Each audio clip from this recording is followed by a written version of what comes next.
And greetings, welcome back. I might as well turn up the brightness a little bit now that the sun's gone down and all that. There we go, that's better.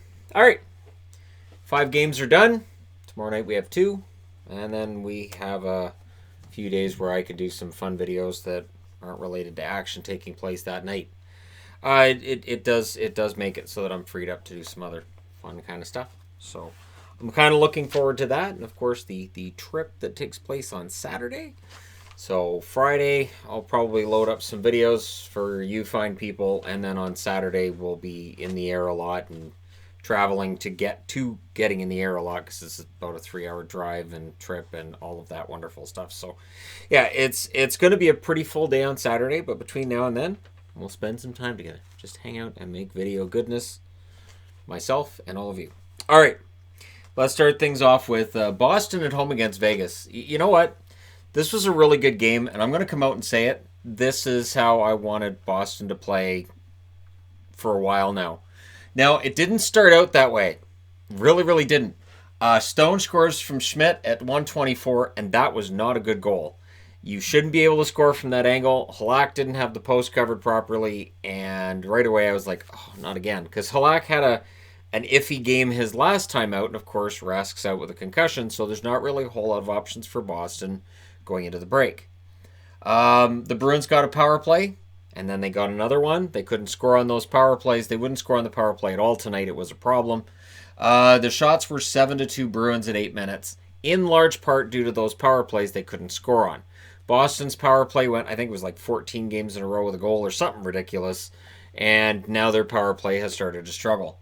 However, Lauzon would score from Krejci and Kuhlman at 11:40. I like Jeremy Lauzon. I would like to see him get a chance at a regular spot in the lineup next season because I think he's a decent defenseman. That being said, the shots were 10-5 Bruins at around the 12-minute mark, and it's a 1-1 tie. Vegas gets a power play. They don't score on that one. We go into the second period. The Bruins get an early power play. You know how that turned out. They didn't score on it. And it's kind of frustrating to me because they get another one, but it's just struggling. So I know one of those two didn't even get a shot. I think the other one had maybe one. And it seemed to be getting worse. They're overthinking it. They're overpassing. It's a problem that every team runs into with their power play at some time. And right now it's the Bruins' problem. Vegas would then get a power play. And guess what? They scored on it. It's Haig from Smith and Marchessault at 10:59. That is Haig's first.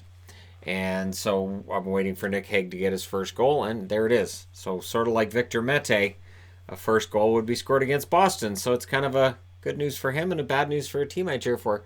However, there was another Bruins power play, and there was some end-to-end play late in that period. But it really felt like it was a great road game for Vegas through 2.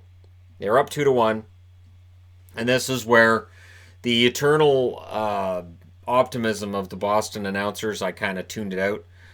You're going to get that with Edwards and Brickley. It's going to happen every time. So, third period, there was a scrum at 31 seconds at the Vegas net, and guess who caused it? Brad Marchand. Marchand kind of tries to get under their skin. I don't know if that worked, but their line didn't score all night, so Vegas did a good job defending against them. That being said, DeBrusk would score from Coyle at 4:26.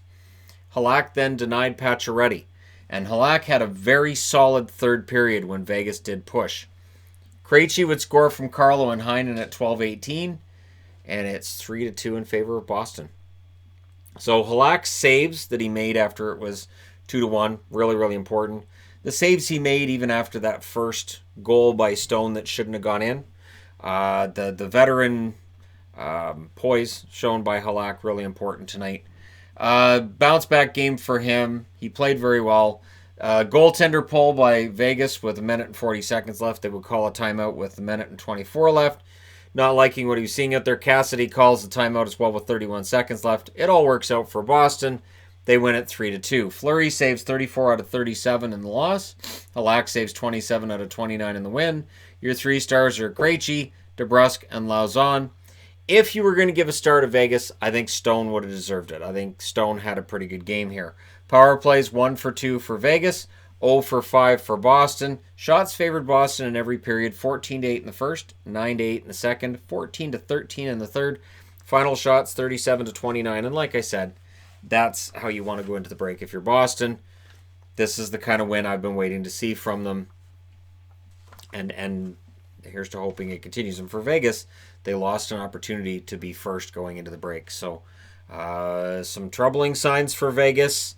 And now under their new coach, they're 1-1-1, and it hasn't really turned around the way that Vegas likely hoped. And I don't know what ownership will do if things for Vegas get worse than this. Like if they're outside of a playoff spot on deadline day, do they make some kind of a crazy deal to try to get in there? Or does ownership kind of bite the bullet on that? Going to be an interesting time. Moving along. Islanders. Boy, I had a feeling the Islanders weren't going to lose 3 in a row against the Rangers. This game, though, this was straight up robbery. Early control for the Rangers. The Rangers had all the puck control in the Islanders, and they were hemmed in at the 5-minute mark, the Islanders, and just couldn't get the puck out. When they did, they iced it. Now, here's the weird thing. The power play goes to the Rangers. The shots are 8-1 Rangers at the half. The Rangers are getting all the shots. The Islanders are winning almost every face-off. So it was weird because the Islanders would win the face-off, ice the puck. Rangers were getting the shots. It was a strange period. The Islanders get a power play, and they're lethal with it. Bailey scores from Dobson and Brassard at 13:35. So Bailey, who's needed a big game, had that today. They get another power play. So Rangers take another penalty. Beauvillier scores from Barzal and Bailey at 16:35. And with those 2 power play goals, they're up 2-0. Those are the only power plays the Islanders would have in this game. They made them count. And I wondered at that point, are the Rangers really missing Artemi Panarin tonight? Artemi Panarin, kind of a last-minute pull out of the game for an upper body injury. I haven't heard anything about him not going to the All-Star game, so I would think it's nothing major. It would kind of suck, though, if he has to miss a game and then goes to the All-Star game. But at the same time, it's not a physical game, the All-Star game. Maybe one of those ones where he can skate around and he's okay, but if he takes a hit, it could get worse. So second period, the Islanders pushed early, likely felt, okay, we can steal this one. However, the Rangers get a power play and the Rangers would control the puck most of that period. But Lee scores from Barzal at 9:52. It's 3-0 Islanders. And yet the shots, if you're just paying attention to the shots, the Islanders are being outclassed at every turn. So this is one of the most bizarre scores I've seen in a while. It was a quiet Madison Square Garden crowd. You wouldn't know you were in MSG. And the Rangers were actually playing pretty darn well. They really were, but they're down 3-0. It has to be frustrating. The Rangers were getting some shots there, and Greiss was solid when tested. There was a Rangers goal. Barry Trotz challenges it, and he's right. It's an offside play. It was hard to tell on the initial replay, and then the final replay was one of those, he's got his foot off the ice, I guess. And again, I've talked about this before. I'm really surprised they haven't changed that so that if you break the plane of the line, you're onside. It's weird the skate up or skate down. Anyways, third period, with the 3-0 score, Nelson would score his 20th. That's the 5th time in his career he scored 20 goals. Bailey and Pulock with the assists at 3:13. So Bailey with 3 points. So, for Bailey, 3 points in this one. Like I said, he needed a big game, and it feels like he had that tonight. There was a spearing 4-minute penalty on Mayfield. What was interesting with this one was that Mayfield gets the 4-minute spearing penalty, and he didn't seem to like it. So he spears Lemieux. Obviously, Lemieux was getting in his way, and he wasn't a big fan of Lemieux. And so he speared him, and Lemieux went down. And I think he wanted to fight. Lemieux was not going to fight him. It's a 4-minute power play. Why turn it into a 2? So Lemieux skates off, and Mayfield gets the 4-minute penalty. And that's what the Rangers needed to spur them on. Buchnevich scores a power play goal from Fox and Zibanejad at 13:45. That's during the first power play. So that just means that now there's 2 minutes left in that second power play. And Kreider would score from Zibanejad at 15:32. So that's another power play goal. And it makes it a 4-2 game, which means this is a lot more tense than it should have been because of Mayfield's spear, which was just careless and just one of those reckless things. Just if he was thinking, he wouldn't have done it. Goalie pull with 3.5 minutes left approximately, and despite getting their chances, the Rangers cannot get any closer. Greiss saves 41 out of 43. He was fantastic. Georgiev saved 14 out of 18. That's not going to help his resume going into the trade deadline. That being said, 3 stars are Greiss, Bailey, and Barzal. Power plays 2 for 2 for the Islanders. 2 for 5 for the Rangers. The shots were 14-8 in favor of the Rangers in the first, 15-5 in the second, and 13-5 in the third. Final shots 42-18 in favor of the Rangers, who really took this one pretty easily. So for the Islanders, it is a huge win going into the break. And for the Rangers, this is a frustrating result. The Rangers, who I think have been playing very well, they're just not getting the results. So all of this trade Kreider talk likely is going to gain steam coming out of a game like this, because the Rangers are currently, I'm looking at the board, they're 10 points out of the playoffs. So it at this time of year, if you're 10 points out, it's probably a selling situation for the Rangers, which is kind of too bad, because it does feel like they should be in the hunt for a playoff spot more than they are. Next up, Jets, who were in Carolina. And the Jets are pretty good on the road, but tonight they look like they do at home, and that's not a great thing. Didn't generate enough opportunities. This was a game that didn't feature a ton of shots, and 3 of the first 8 went in. Starting with Netchus scoring from Dzingel and Fleury at 2:28. The Canes get a power play soon after that, and it's Justin Williams. Welcome back to the NHL. He gets power play marker from Teravainen and Slavin at 5:30. And then about 56 seconds later, it's Laine scoring from Scheifele and Connor. That was the first shot of the game for the Winnipeg Jets, and it came at 6:26. And that would be an ongoing problem for the Jets, not generating enough shots. So yeah, like I said, 3 of the first 5 shots were goals. There's a power play for the Jets. Laine had 3 of the first 4 shots for the Winnipeg Jets. I'm not sure how many he had in the game in total, but he was their best player overall. Teravainen would score from Aho at 18:22. That makes it 3-1 after 1. And yeah, the Carolina Hurricanes kind of shut her down after that. And in the second period, the Jets pushed. Mrazek was able to hold up under that. The Jets had a decent second. Still didn't generate enough shots, though. Power play for the Jets. The Canes at that point weren't getting shots. I think it was over halfway through the period before they got their first shot. They just weren't allowing very much to the Jets either. The Canes get a power play later in the period. So we go into the third, still a 3-1 game. In the third, there was a Jets power play that had started before the end of the second, which continued into the third. Kopp was close, just couldn't get one. Andrew Kopp really close to getting a goal, couldn't get it. Then there was a power play for the Canes. That one didn't score. However, Williams scores from Svechnikov and Teravainen at 9:13, and that makes it 4-1 in favor of the Carolina Hurricanes. Tempers flared after that. You get the feeling the Jets are frustrated. They had lost 6 out of 7 at home, and now they're losing on the road. And coming out of the break, they go to Columbus tomorrow night. Coming out of the break, they have 9 out of 10 at home. If they don't start playing better at home after that 9 out of 10, they're not going to be in the hunt for the playoffs at all. The Jets could end up in a selling position at this stage.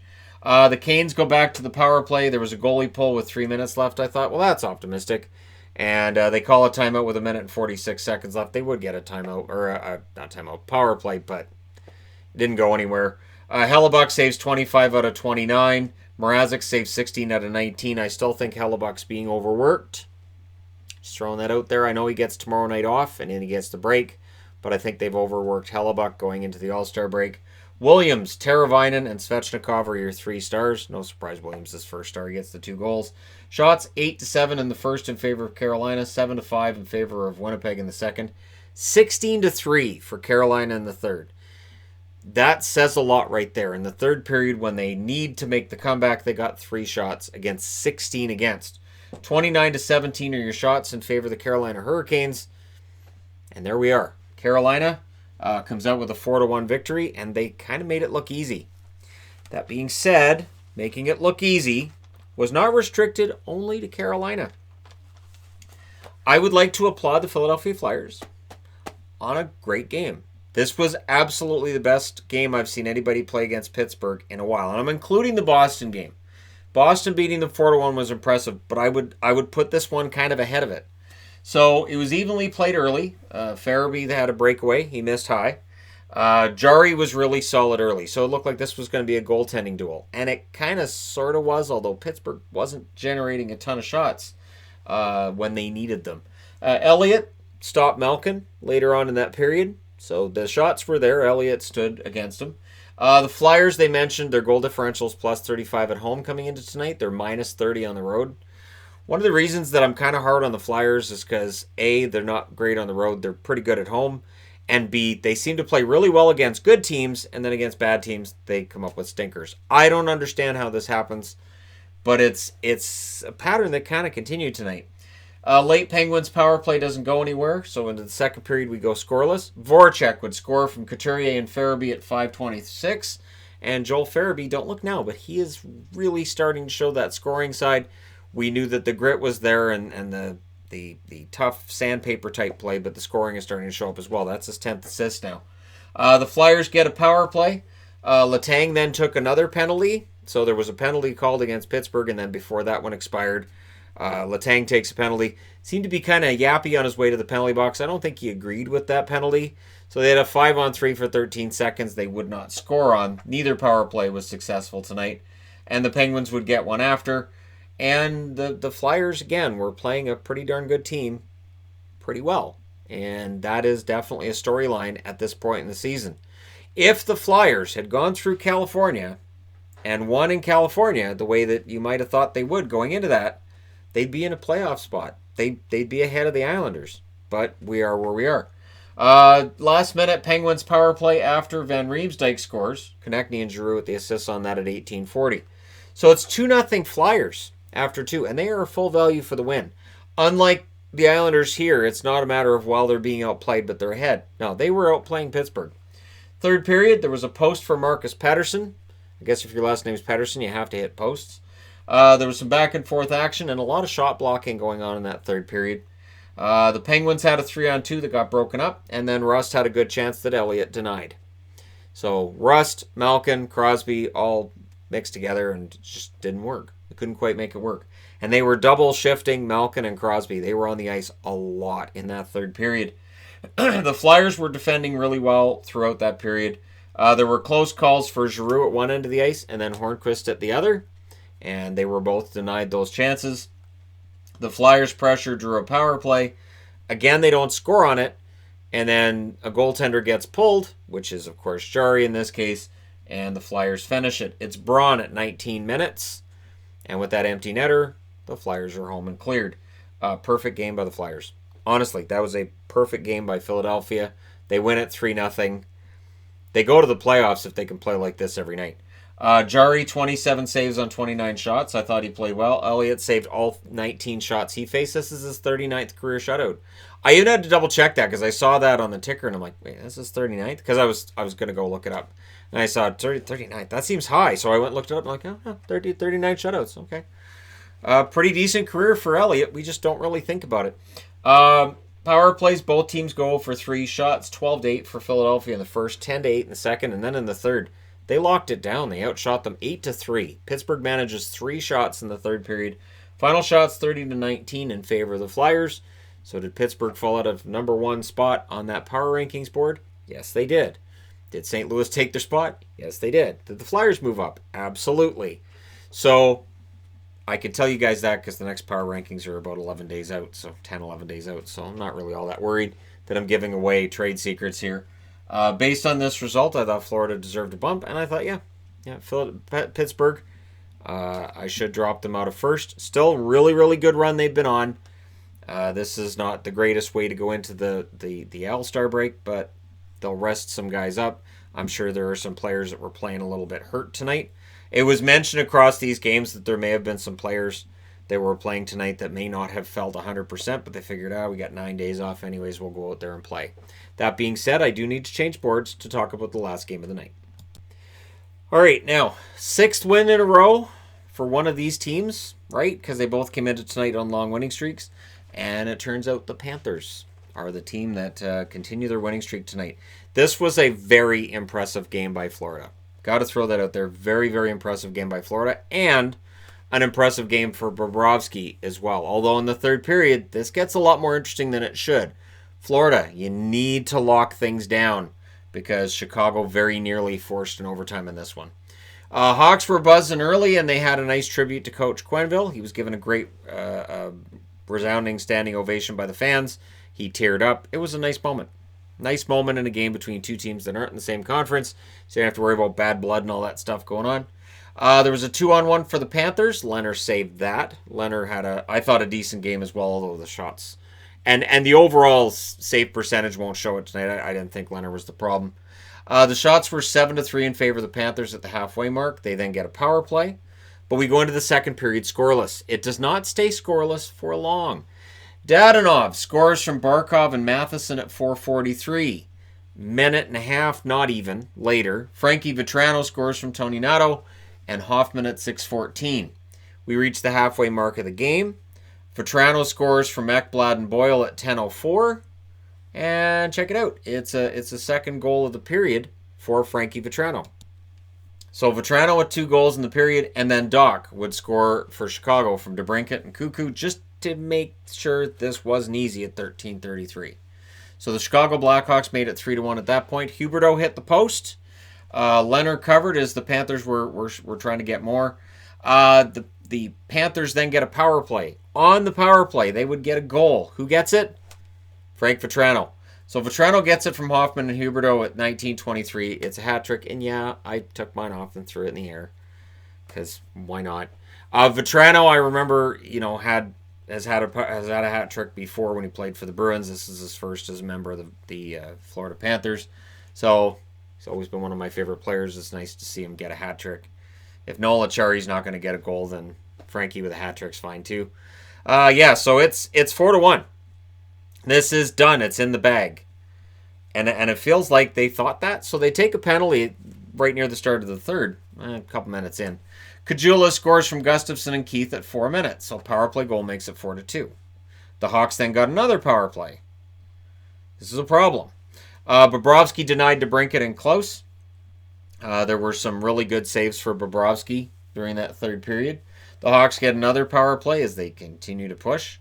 The Panthers were really guilty of hanging on at that stage. They absolutely were hanging on in that third period. Can't play like that. Goaltender gets pulled with 2 minutes left. The Hawks are dangerous at all times when Patrick Kane's on the ice. So he scores a goal from Doc and Gustafsson at 18:45. That is 1,001 points. For Kane, he is now closer to 2,000 points than 0. And that made it close. The Hawks call a timeout. Florida had to be a little bit nervous. That being said, they pull the goalie.